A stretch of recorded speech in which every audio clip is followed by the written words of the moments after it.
નમસ્કાર મિત્રો, પ્રયાગરાજમાં મહાકુંભનો પ્રારંભ થઈ ગયો છે. આ ત્રિવેણીમાં ડૂબકી લગાવવા માટે દેશ અને દુનિયાભરમાંથી મોટી સંખ્યામાં ભક્તો પહોંચે છે.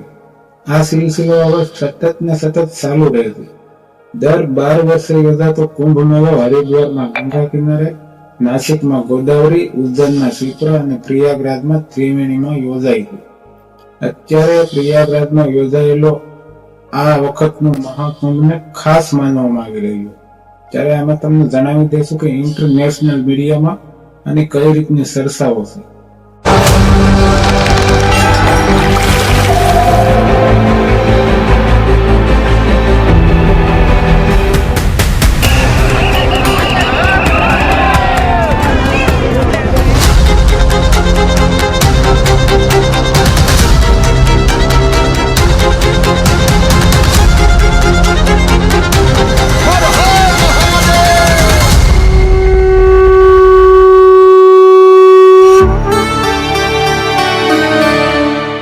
As millions of devotees from across the world prepare to gather at the Mahakumbh in Prayagraj, Uttar Pradesh, the focus is not only on spiritual fulfillment but also ensuring a clean and eco-friendly environment. Here's a ground report on the extensive measure. One of the world's largest religious festivals starts today in India. The Mahakumbh Mela only happens every 12 years and more than 400 million Hindus are expected to take part. Our South Asia correspondent Samira Hussain has more. The world's largest religious event this year has started in India, with millions taking a dip in the country's holy rivers. This Mahakumbh Mela, being held in the Indian city of Prayagraj, is observed once every 12 years. Here's Neha Pune what we can expect over the next few weeks. અમેરિકાની news agency associate પ્રેસના અહેવાલમાં લખાયું કે આગામી 45 દિવસમાં અમેરિકાની વસ્તી કરતા વધુ એટલે કે 40 કરોડ લોકો કુંભ મેળામાં ભાગ લેશે. આ અહેવાલમાં મક્કા મદીનામાં પહોંચતા હજ યાત્રીઓની સરખામણી કરીને લખાયું કે દર વર્ષે મક્કા મદીનામાં 20 લાખ મુસ્લિમો હજ યાત્રા કરે છે. તેની સરખામણીએ આ મહાકુંભમાં 200 ગણા વધુ શ્રદ્ધાળુઓ પવિત્ર સ્નાન કરશે. એમાં એક રાજકીય એંગલ પણ લેવાયો હતો અને લખવામાં આવ્યું હતું કે આ મેળાના માધ્યમથી નેતાઓ હિન્દુઓ સાથે મજબૂતીથી સંબંધો સ્થાપિત. બ્રિટિશ અખબાર ધ ગાર્ડિયને લખ્યું કે પ્રયાગરાજનો આ મહાકુંભ તેના આયોજનની રીત બેહદ ભવ્ય છે. અગાઉના બધા કુંભ મેળાઓથી એનું આયોજન વધુ ભવ્ય અને બહેતર છે. તેનું ધાર્મિક ઉપરાંત રાજકીય મહત્વ પણ છે. કુંભ મેળો ભારતના ઉત્તર પ્રદેશમાં યોજાય છે. ઉત્તર પ્રદેશ સત્તાધારી પાર્ટી ભાજપનો ગઢ છે. આ આયોજનમાં હિન્દુ એકતા દેખાય છે. જરૂરિયાતમંદો અને વૃદ્ધો માટે વિશેષ સ્વાસ્થ્યની વ્યવસ્થા થઈ છે. તે પ્રશંસનીય છે. ભારતમાં ડિજિટલ ક્રાંતિ થઈ છે, તેની અસર આ કુંભ મેળા પણ દેખાય. શ્રદ્ધાળુઓની યાત્રા વધુને વધુ બહેતર બને તે માટે રાજ્ય સરકારના અધિકારીઓ આયોજન કરી રહ્યા. બ્રિટિશ બ્રોડકાસ્ટિંગ કોર્પોરેશન બીબીસીએ લખ્યું કે મહાકુંભ એટલે માનવતાનો સૌથી મોટો મેળાવડો છે. મહાકુંભ દુનિયાનો સૌથી મોટો હિન્દુ પર્વ છે. એનું આયોજન એટલું વિશાળ છે કે અંતરિક્ષમાંથી પણ તેને જોઈ શકાય. વિદેશીઓ પણ આ મહાકુંભના આકર્ષણથી બાકાત નથી.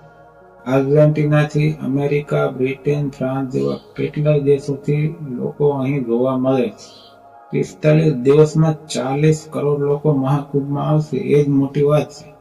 જોકે બીબીસી એક લાઈનમાં આયોજન બહુ ઝડપથી કરાયું અને ટીકા કરતા લખ્યું કે સ્થાનિક અધિકારીઓ છેલ્લી ઘડી સુધી ટાઈમ સામે રેસમાં ઉતર્યા હોય એમ આયોજનમાં વ્યસ્ત દેખાતા. બ્રિટિશ મીડિયા કંપની સ્કાય ન્યૂઝના અહેવાલમાં ફોકસ માત્ર ટેકનોલોજી પર રહ્યું.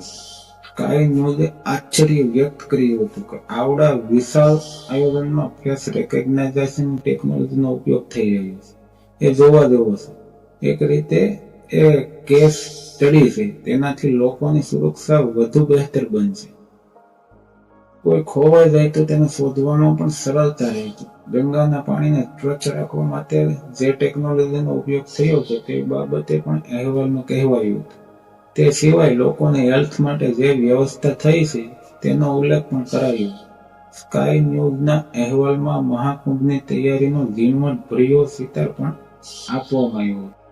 એજન્સી ફ્રાન્સ પ્રેસ AFPના અહેવાલમાં લખાયું કે મહાકુંભ હિન્દુઓનો સૌથી મોટો તહેવાર છે. તેનું આયોજન ઘણા સ્તરે કરવામાં આવે છે અને બહુ સમય લાગે. આખું સરકારી તંત્ર એમાં દિવસ રાત મહેનત કરે છે ત્યારે આ સ્થળનું આયોજન પાર પડે.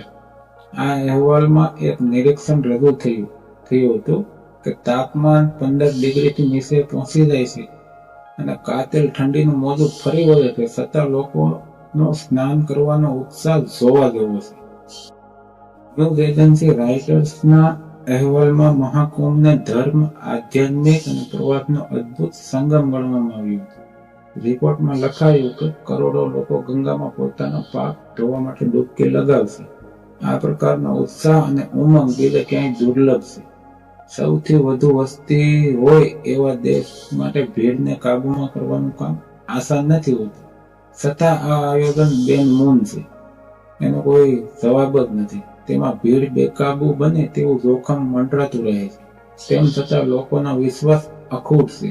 સરકારી તંત્ર પણ કોઈ અનિશ્ચિત ઘટના ન બને તે માટે સતત મોનિટરિંગ કરી રહ્યું છે.